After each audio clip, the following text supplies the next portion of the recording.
Night had fallen before Renwick reached Blackwood Forest. The trees curved inward, their branches tangled like warning fingers.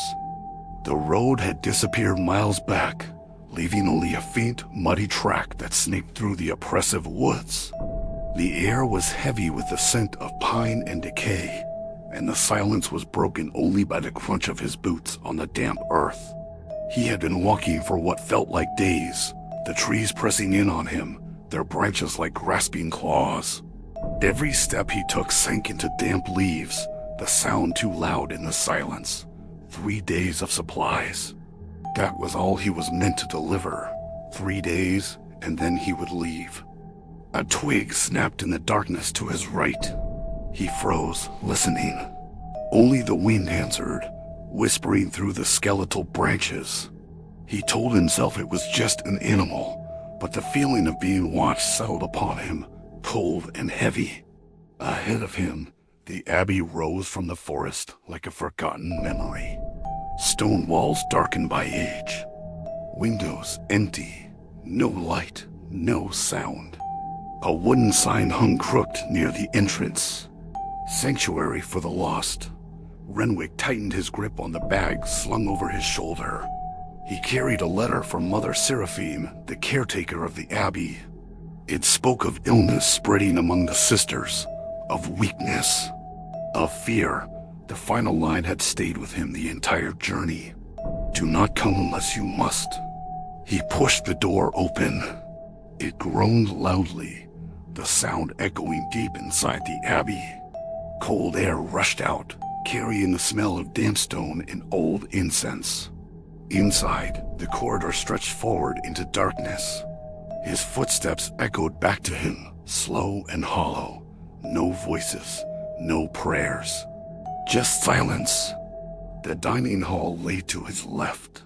Chairs stood scattered, some pushed back, others toppled, as if abandoned in a hurry. At the center table sat a single metal chalice, half filled with still water. No dust disturbed its surface. Renwick frowned. Someone had been here recently. He reached out, a hesitant finger had touched the water's surface. It was ice cold. A shiver traced its way down his spine.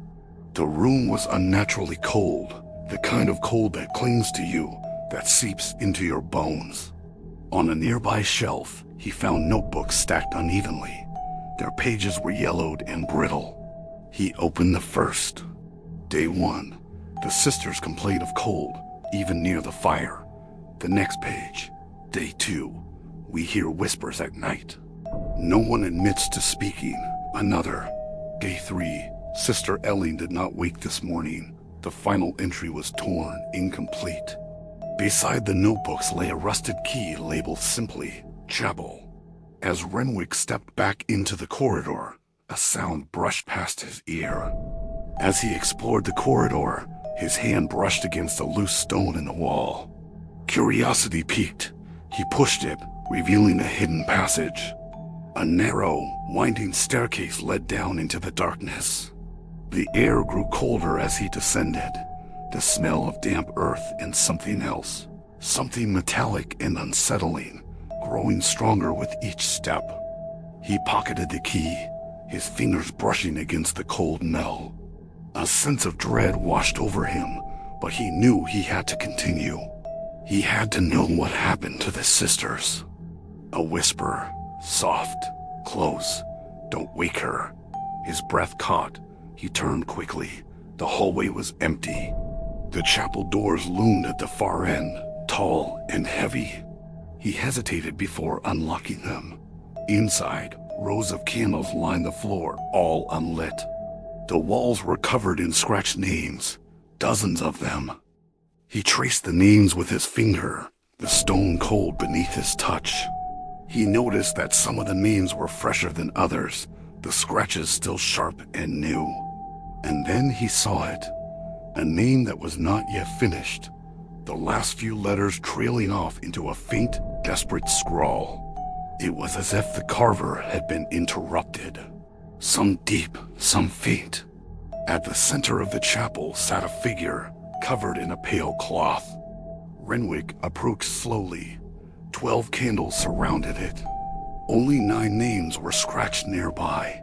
He pulled the cloth away. A woman lay beneath. Her skin was pale, her eyes closed. Her hands folded neatly over her chest.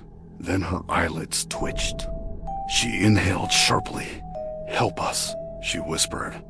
"Help us from what?" Renwick asked, his voice barely a whisper. The woman's eyes fluttered open, revealing milky white orbs. "From her," she rasped, her voice cracking. "She never lets us leave." The candles flickered. From the shadows along the chapel walls, figures emerged. 9 sisters, all standing perfectly still. Their eyes were dark, hollow. "You shouldn't be here," one of them said. "Who are you? What is this place?" Renwick demanded, his voice trembling. One of the sisters glided forward, her movements unnaturally smooth. "We are the lost," she whispered, her voice a chorus of echoes. "And this is our sanctuary." Renwick stumbled backward. The air felt heavier now, thicker. As he fled into the corridor, whispers followed him. "Stay, you belong. Don't leave us." He ran, down a narrow staircase he hadn't seen before. The stone steps led into the crypt. Bones lined the walls, stacked carefully beneath chipped nameplates. He ran his fingers over the names, a cold dread seeping into his bones. He recognized them from the chapel walls. These were the sisters, all of them. But there were more names here than in the chapel. Names he hadn't seen before. His gaze fell upon the unmarked coffin once more. A new, horrifying thought took root in his mind. It wasn't for one of the sisters. It was for him. A place had been prepared. A final, eternal resting place in the cold, dark earth of the Abbey.